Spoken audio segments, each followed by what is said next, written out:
Friends, இன்னைக்கு நம்ம உடைச்ச சம்பா கோதுமையில எப்படி கேசரி பண்றதுன்னு பார்க்கலாம். அதுக்கு இந்த மாதிரி உடைச்ச சம்பா கோதுமையை நான் 2 கப் அளவு எடுத்து வச்சிருக்கேன். பாருங்க, இது பண்றதுக்கு ஒரு கடாய் வச்சிருக்கேன். அதில் கொஞ்சமா பட்டர் சேர்த்துக்கிறேன். பட்டர் இல்லை கீ எது வேணாலும் யூஸ் பண்ணிக்கலாம். இப்போ பட்டர் உருகுனதும் இதில் கொஞ்சமாக முந்திரி பருப்பு சேர்த்துக்கிறேன். சேர்த்துட்டு இது கோல்டன் ப்ரௌன் ஆகிற அளவுக்கு வறுத்து எடுத்து ஒரு பிளேட்டில் வச்சுக்கோங்க.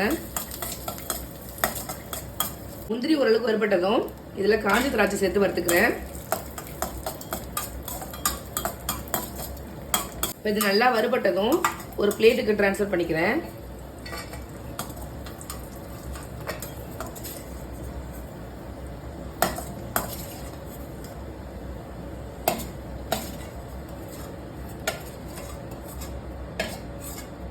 இதே கடாயில நம்ம எடுத்து வச்சிருந்த கோதுமையை சேர்த்துக்கலாம். சேர்த்துட்டு நல்லா வறுத்துக்கோங்க. நல்லா வாசனை வர அளவுக்கு வறுத்துக்கோங்க. இது நல்லா வறுபட்டுட்டு வாசனை வர ஆரம்பிச்சுட்டு இதுல நம்ம தண்ணி சேர்க்கணும். நீங்க எந்த கப்பால கோதுமை அளக்குறீங்களோ அதே கப்பால 1 கப்புக்கு 3 கப் அளவு தண்ணி சேர்த்துக்கோங்க. நான் கொதிக்க வச்ச தண்ணி தான் சேர்த்துக்கிறேன்.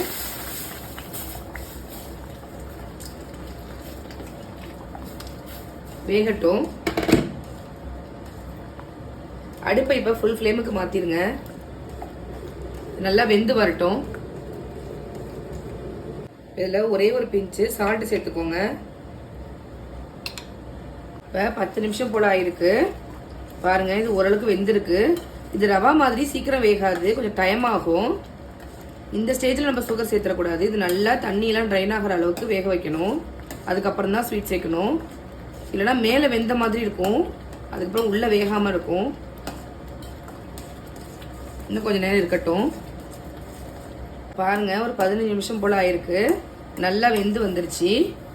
இந்த பாருங்கள், இந்த மாதிரி அளவுக்கு வெந்ததுக்கப்புறமா இதில் நம்ம சுகர் சேர்க்கணும். நான் இன்னைக்கு வெல்லம் தான் சேர்க்க போகிறேன். இதுக்கு நான் எந்த கப்பால் கோதுமை அளந்தனோ அதே கப்பால் 1.5 கப் அளவு வெல்லம் எடுத்து கொஞ்சமாக தண்ணி சேர்த்து காய்ச்சி வச்சுருக்கேன். இப்போ இதை ஃபில்டர் பண்ணி சேர்த்துக்கோங்க. நீங்கள் சுகர் கூட பயன்படுத்திக்கலாம்.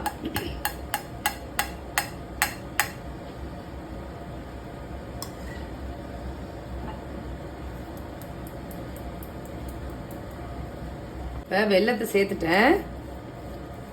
பாருங்க, கொஞ்சம் லிக்விடாக இருக்கு. இது இன்னும் கொஞ்சம் நேரம் திக்காகணும். இந்த ஸ்டேஜில் நம்ம வறுத்து வச்சிருந்த முந்திரி திராட்சையை சேர்த்துக்கோங்க.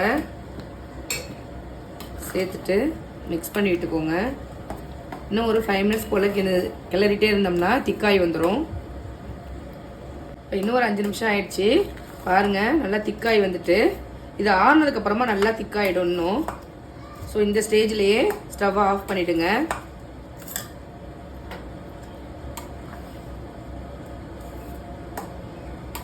நல்லா திக்காயிட்டு பாருங்க. இப்போ பாருங்க, கொஞ்சம் ஆறுனதும் இன்னும் நல்லா திக்காகுது பாருங்க. நான் ஸ்டவ்வை ஆஃப் பண்ணிட்டேன். இப்போ சர்வ் பண்ணிடலாம். பாருங்க, சூப்பராக ரெடி ஆயிருக்கு. நீங்களும் இதே மாதிரி உங்கள் வீட்டில் செஞ்சு பாருங்க. நம்ம இன்னைக்கு ஆரோக்கியமான முறையில் வெல்லம் சேர்த்து தான் செஞ்சுருக்கோம். நீங்கள் ட்ரை பண்ணி பார்த்துட்டு எப்படி இருக்குங்கிறத கமெண்ட் பண்ணுங்கள். நான் போகிற ரெசிபிஸ்லாம் உங்களுக்கு பிடிச்சிருந்தா நம்ம சேனலை லைக், ஷேர் அண்ட் சப்ஸ்கிரைப் பண்ண மறக்காதீங்க. தேங்க்யூ.